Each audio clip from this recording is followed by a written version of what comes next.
Bom dia, meus amigos. Como vão vocês? Muito bom estar aqui com vocês mais uma vez, nessa cidade maravilhosa, Fortaleza. Realmente, assim, mora no meu coração. Gosto muito dessa cidade. E ainda mais depois de vir de períodos longos de chuva nas nossas Minas Gerais, chegar aqui e ver esse sol maravilhoso é muito bom, né? Realmente é muito gratificante. Gente, esse provimento 63, o doutor Jaime, quando me convidou, eu falei, gente, puxa vida, esse provimento está dando muita discussão.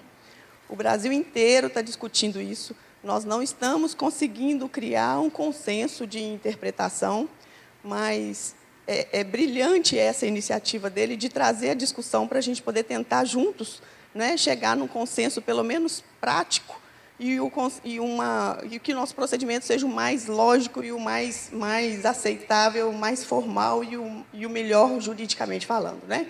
Então, essa iniciativa do Dr. Jaime, eu imaginei que fosse para que a gente tivesse essa oportunidade, até mesmo porque o provimento já está em vigor.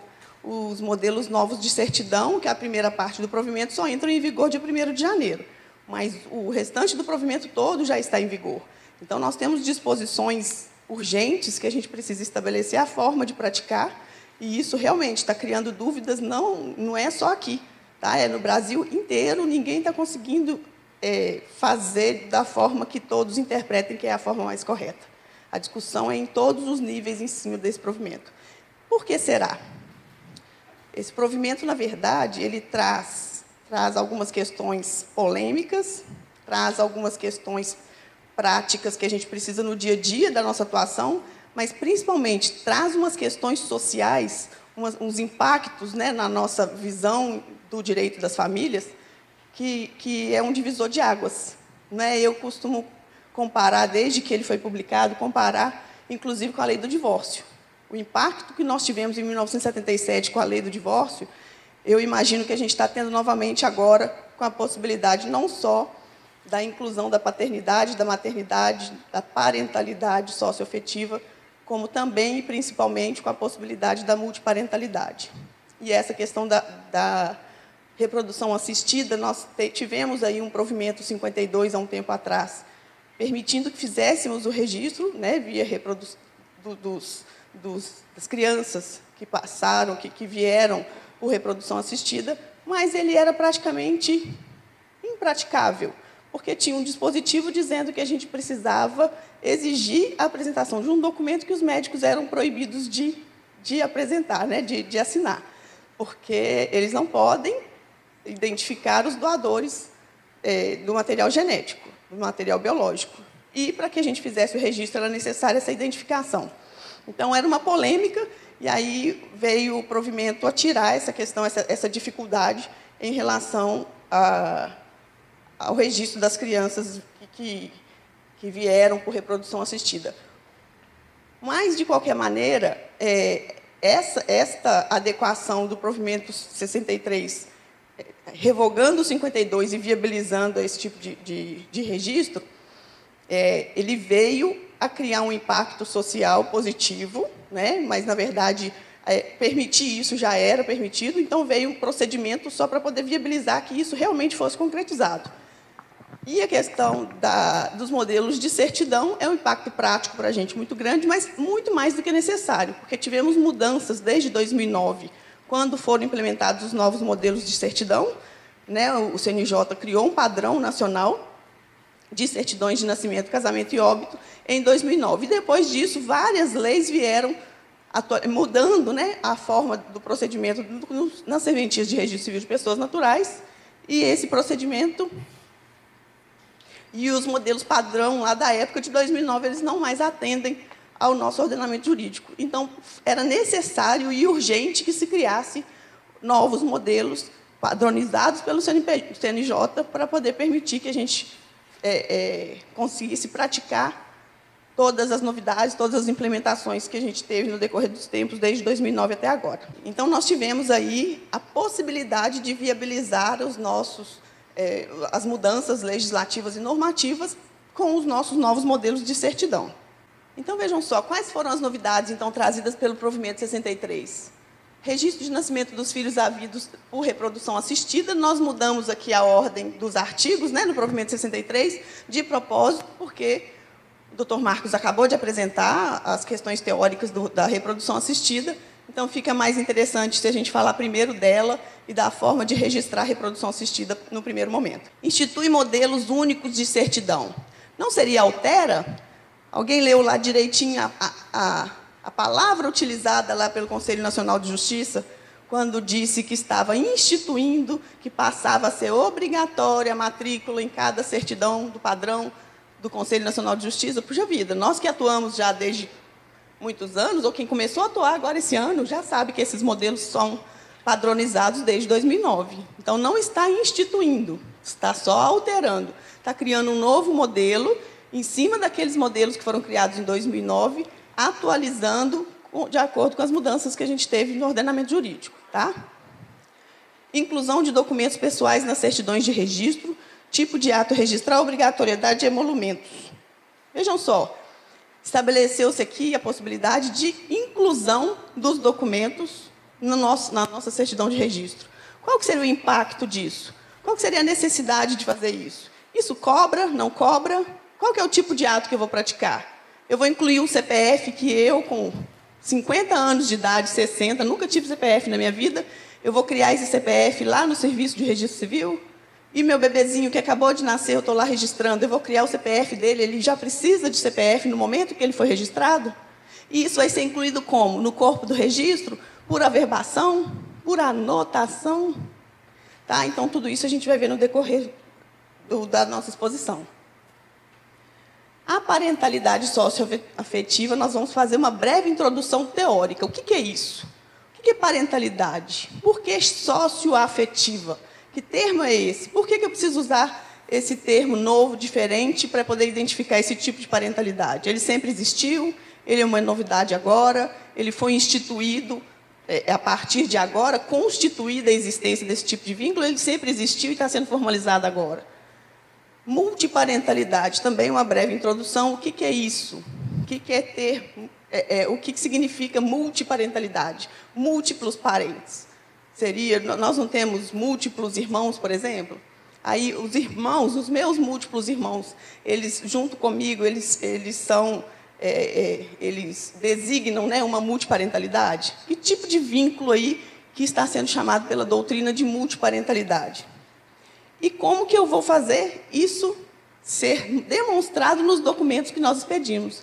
Como que eu vou demonstrar esses vínculos de parentesco nos nossos documentos, certidões de nascimento principalmente? Tá? De uma maneira geral, todas essas mudanças do provimento 63, gente, todas elas permitem o grande marco do direito das famílias, são, sem dúvida nenhuma, as parentalidades socioafetivas, multiparentalidade, e isso foi realmente um divisor de águas. Agora, a questão de procedimento, qual que é o marco, qual que é o grande benefício para o registrador civil que todo esse provimento 63 trouxe? Na verdade, nós estamos tendo uma supervalorização da nossa certidão de nascimento. Então, gente, olha, no momento crucial da nossa atual sociedade, da nossa atual política, em que se está tentando centralizar as informações num documento só, em que está se tentando escolher qual que vai ser o documento que vai unificar todas as informações da vida civil do cidadão, nesse momento surge a certidão de nascimento como um documento que centraliza todos os cadastros que a pessoa usa na sua vida. Então, vejam só, tanto com o modelo padrão, com essa possibilidade de incluir documentos, quanto com a possibilidade de registro dos filhos havidos por reprodução assistida, não é isso? É um atendimento social, e isso é estabelecido lá na certidão de nascimento.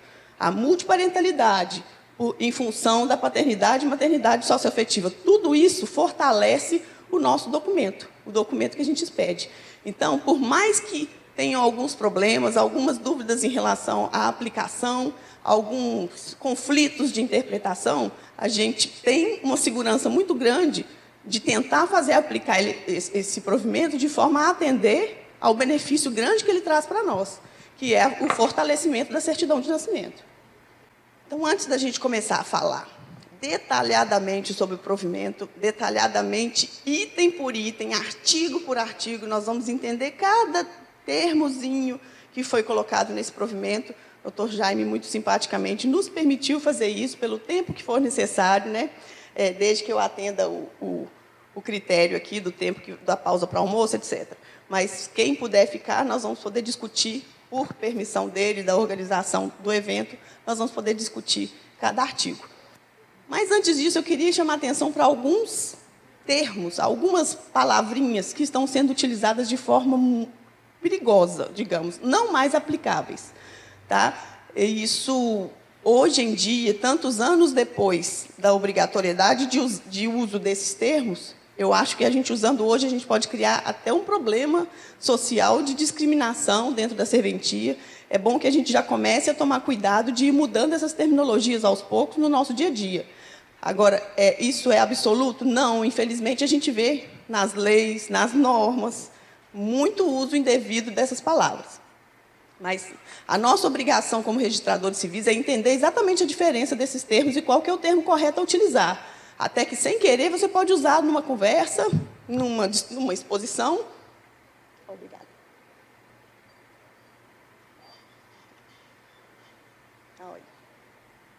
Numa conversa, numa exposição, numa sala de aula, você pode até utilizar de forma errada uma palavra, não é? Mas você vai colocar no seu registro isso errado, vai expor a certidão que você está expedindo, vai expor para o uso, né? E você vai estar, na verdade, demonstrando uma falta de conhecimento em relação ao uso dessas palavras. Genitores, gente, nosso doutor da palestra anterior, ele disse muito bem, genitores são os fornecedores do material biológico. Isso não muda, não é? Quem fornece o material biológico, pelo menos de antes até agora, ainda não se criou uma forma de substituir óvulo e espermatozoide para dar origem ao ser humano, né? Então, genitores são os fornecedores do material biológico. Puxa vida, mas genitor, até hoje, eu achava que genitores fossem os pais. Não necessariamente. Todo pai é genitor? Não sei. Todo genitor é pai? Também não sei. Vamos ver a diferença? Vejam só. Necessariamente preciso de genitores. Se eles são identificados, se eles não são, se eles vão conviver com filhos, se eles não vão, se eles serão pais registrais, se eles não serão, isso aí é outra história. Nós temos que ter em mente que genitores são os fornecedores do material biológico. Tá? E aí, esse fornecedor do material biológico é daquela família tradicional lá? O pai, a mãe, casados ou vivendo em união estável, etc. É uma família, pai, mãe e filhos biológicos. Então, o genitor é sinônimo de pai, não é isso? E é sinônimo de afeto, de união e de membro daquela família. Isso aí é o que a gente conhece tradicionalmente, mas nós todos sabemos que não é exclusivo e que agora, muito mais do que antes, nós temos muitas outras formas de constituir família que não essa. Não é? Então, essa é a forma tradicional, é a forma de todos os tempos, que era protegida pelo Estado, e agora a gente tem outras formas igualmente protegidas. Tá? Então, nós não podemos usar, por exemplo, que um casal homoafetivo sejam genitores. Duas mulheres genitoras. Né? Não pode, a terminologia está errada. Nós podemos falar que elas são mães? Sim. Podemos falar que dois homens juntos, né, casados, pais de uma criança, eles são pais? Sim, mas não podemos falar que eles são genitores, porque genitor necessariamente é o fornecedor do material biológico. Eventualmente, um deles pode até ser, mas é no máximo um, né? E nunca seriam os dois. Tá bem? Poder familiar, gente. Pátrio poder é o termo que era utilizado antes da Constituição de 88, porque a família, antes da Constituição, era a família que nós chamávamos de família patriarcal. É a família em que tinha o pater familias, né, o grande pai protetor da família, com o objetivo de construir o patrimônio familiar e de ter uma prole grande para conseguir cada vez mais patrimônio, porque quanto mais filho, mais mão de obra, mais trabalho, não é isso? Então, essa foi a origem, lá de muito tempo, que se estudou como origem da família e por que a família foi entendida como família patriarcal. E isso, gente, durou até 1998, 1988, com a nossa Constituição Federal. Tá? Então, como a família era patriarcal, dizia-se pátrio poder, né? Quem tinha o poder de administrar a família era o pai. Agora, com a Constituição de 88, não.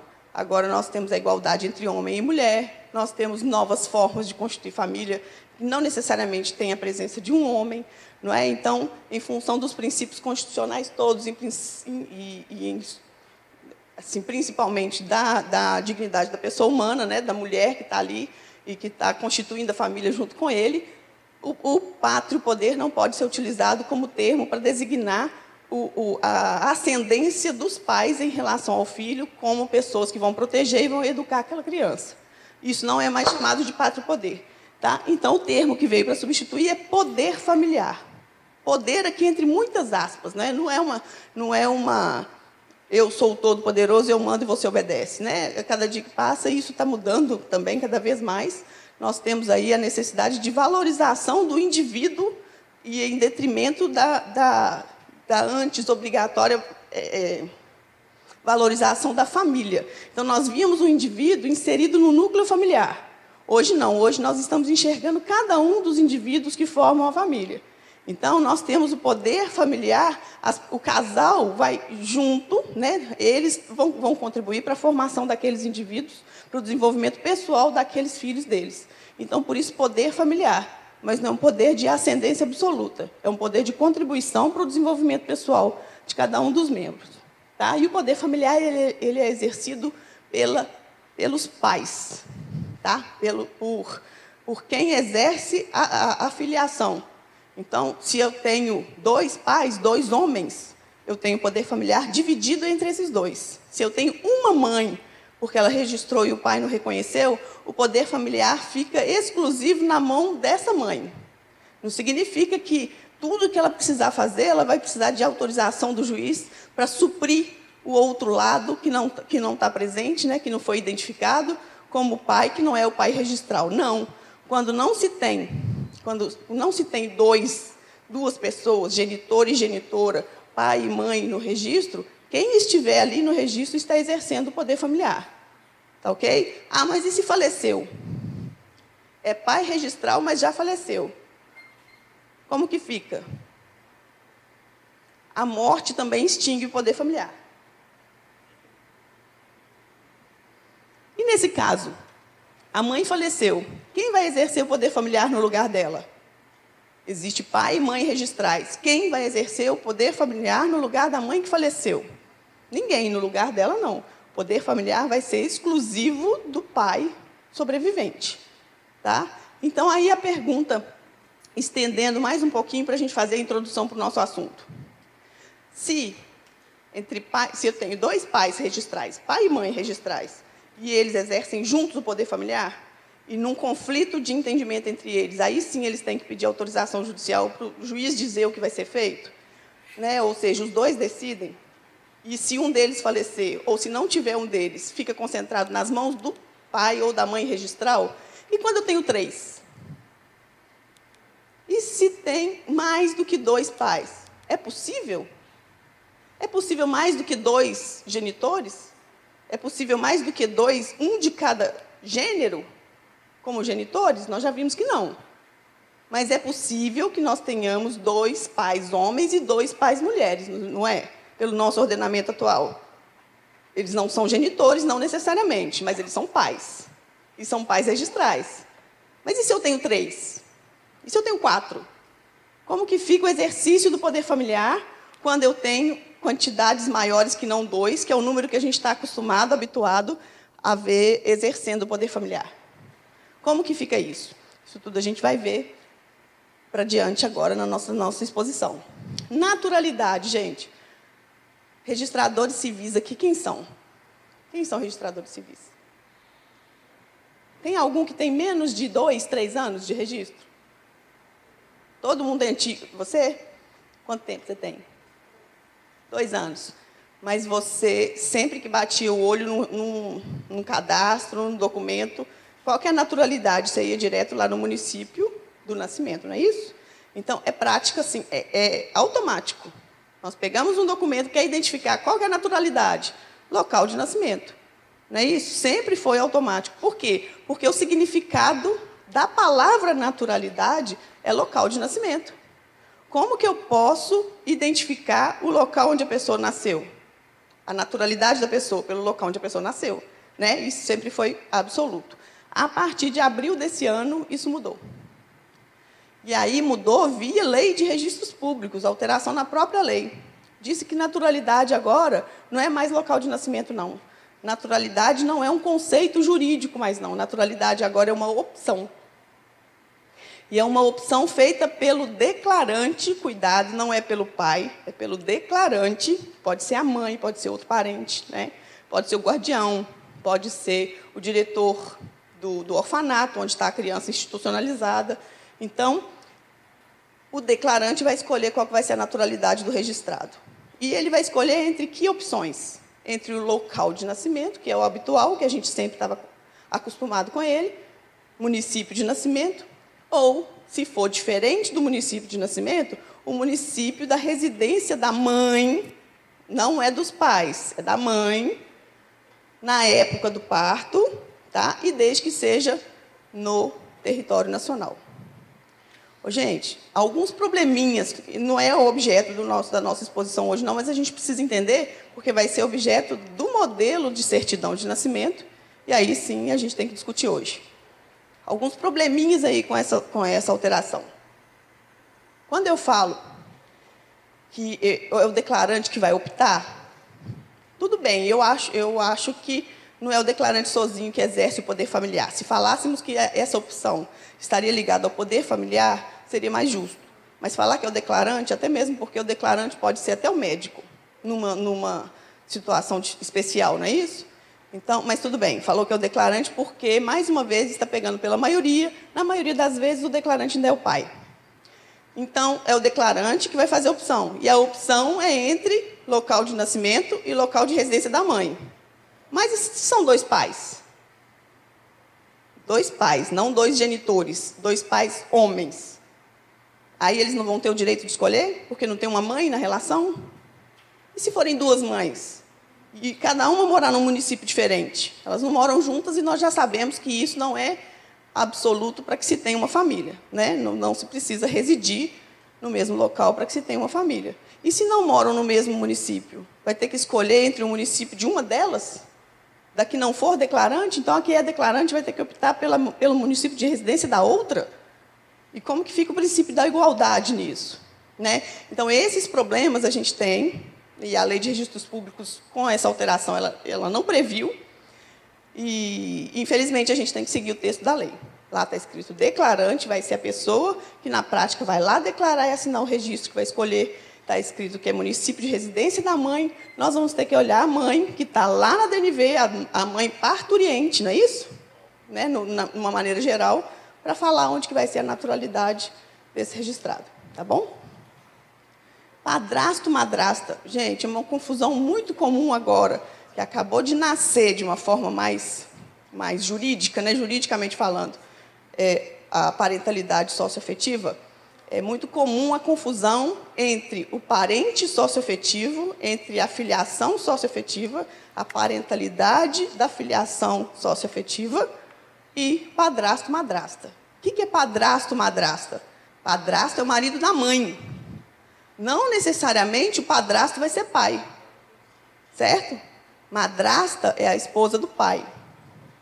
Também não necessariamente. A madrasta pode ser uma mulher que está ali, faz o papel de esposa, se é que existe isso, o papel de membro daquela família, mas não exerce a maternidade. Não existe o vínculo de maternidade com as crianças.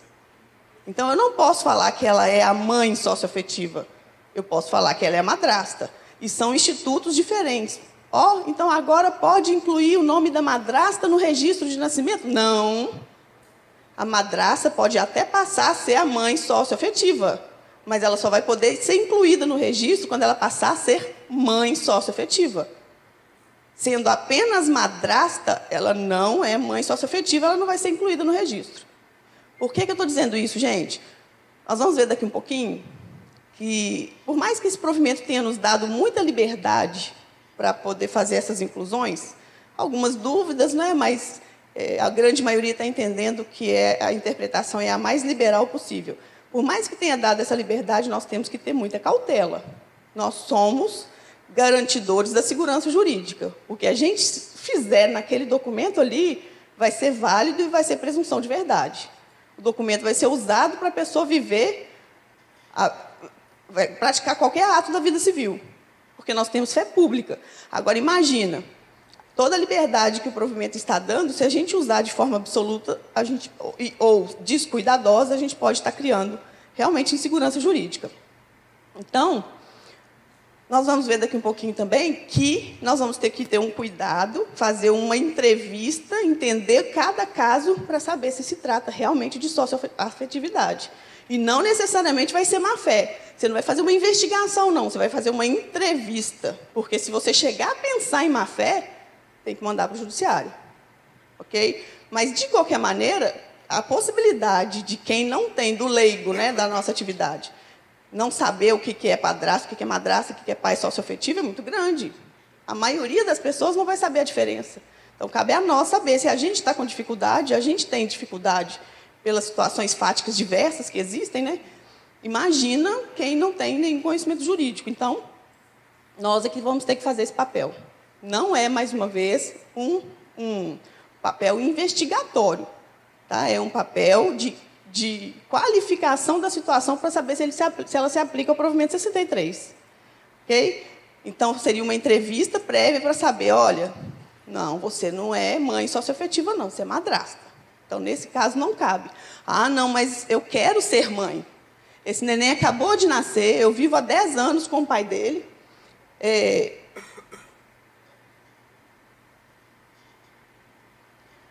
Mas o pai dele não vai formar família com a mãe genitora, ou mãe biológica.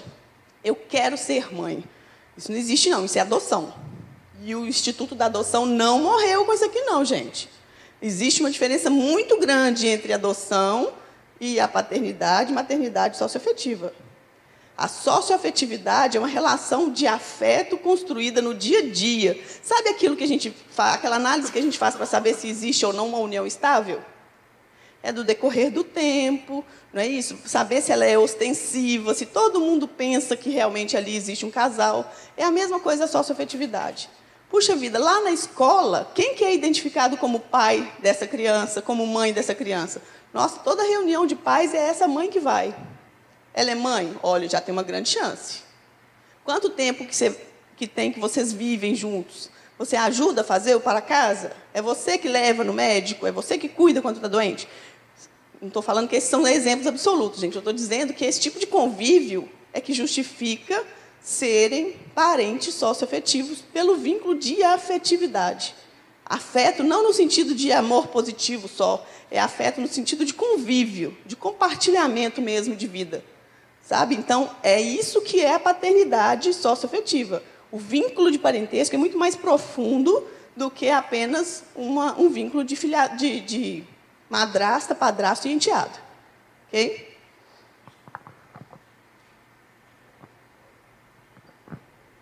Então, vamos começar falando um pouco mais detalhadamente sobre a reprodução assistida e o que o provimento 63 trouxe de novidade para nós. Uns breves conceitos, como eu fiz aqui antes, vamos falar em relação à socioafetiva, à reprodução assistida, alguns conceitos também que precisam ficar claros. O doutor Marcos já trouxe alguns conceitos sobre a diferença de reprodução homóloga e heteróloga, só afirmando isso aqui para trazer para a nossa atividade. A reprodução assistida homóloga, como ele disse, o material biológico dos pais biológicos pacientes da assistência médica para reprodução, ou seja, um casal compareceu lá na clínica e falou, olha, nós queremos ter filhos e precisamos da assistência médica, precisamos contratar a clínica para que tenhamos nossos filhos. Tá? Então, aí, nesse caso, se vão usar material genético deles próprios, eles só têm dificuldade na fecundação, ou não querem, né? Tem gente que não quer, não sei se isso eticamente tem os problemas, mas, enfim. Ou é um casal homoafetivo, e aí querem que faça, na verdade, a fecundação apenas, mas vai ser natural, vai ter uma multiparentalidade aí na situação, nós vamos ver os exemplos. Mas, enfim, homólogo, quando eu tenho material genético daqueles pais que estão contratando a reprodução assistida. Então, ela vai ser homóloga porque quem doou o material genético é quem serão os pais, é quem está contratando e que serão os pais, ao final, no registro. Reprodução assistida heteróloga, material biológico de doador anônimo ou doação de embrião por casal anônimo. Vimos aqui a diferença também, não é? Pode ser que tenha só um dos gametas doados, ou pode ser que tenha que primeiro esperado, né, formar o embrião, e esse embrião já formado, já pronto, né, com os 2 gametas doados, doadores anônimos, que serão implantados aí naquela mãe, para que aquele casal, que não são os pais biológicos, que não são os genitores, mas são os pais que estão contratando a reprodução assistida. São os pais que, ao final, serão mencionados no registro, são os pais registrais, são pais, não é isso?